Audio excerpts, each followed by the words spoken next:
Hi guys, today I'm going to be teaching you how you can use a protractor to measure the size of an angle. We are going to be going and measuring the random objects around my house to find out what their angle sizes are. First, I'm going to show you the features of a protractor. First thing you might notice is that it is a semicircle shape.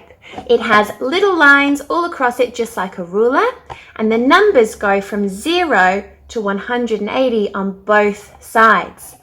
This is so you can measure an angle from left to right and right to left, and we don't need to turn our protractor upside down or flip it back to front as well. Okay, so firstly, we know that a straight line angle is 180 degrees, which you can see really clearly when I have my protractor on the table here.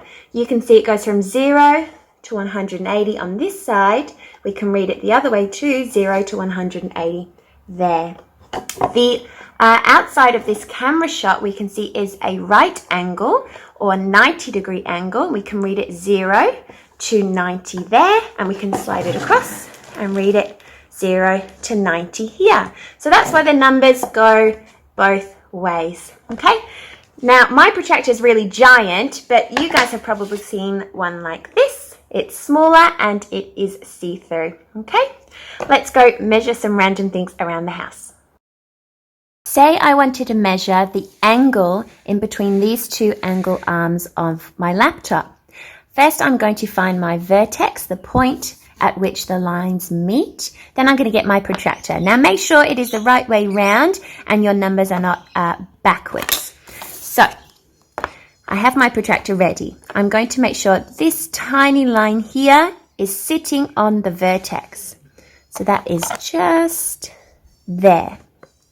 Now you can see, and I always read from the smallest to the biggest number. So the smallest number is 0, so I'm reading from right to left at the moment.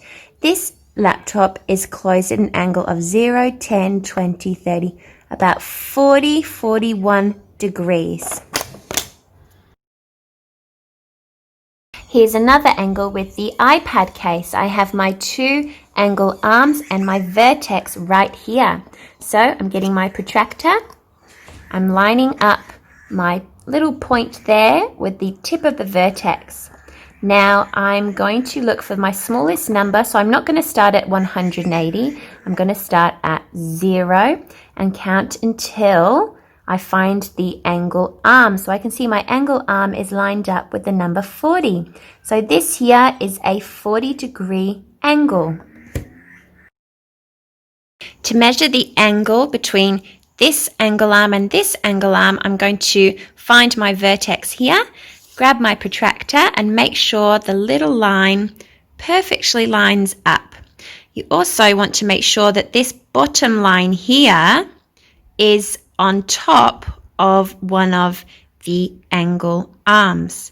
So if I try to line that up perfectly, you shouldn't even see it. There we go.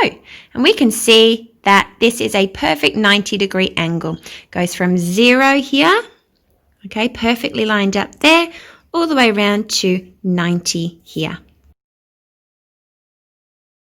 Circles are a really fun angle to measure because we know that half of a circle is 180 degrees and double that makes 360. So a full circle, 360 degrees. Here's an angle on this laundry stand. We have the two angle arms and our vertex right here. And that's where I'm going to line up my protractor. Sometimes you have to have your protractor a little bit wonky, and that's okay. So I'm going to line it up here with my vertex and make it nice and straight. And I'm looking at the space in between the two arms here. And I can read from left to right, even though it's upside down, I can still do that. And I can see that this angle goes all the way up to almost 60, slightly less. It's about 57 degrees. So the space in between these two angle arms is 57 degrees.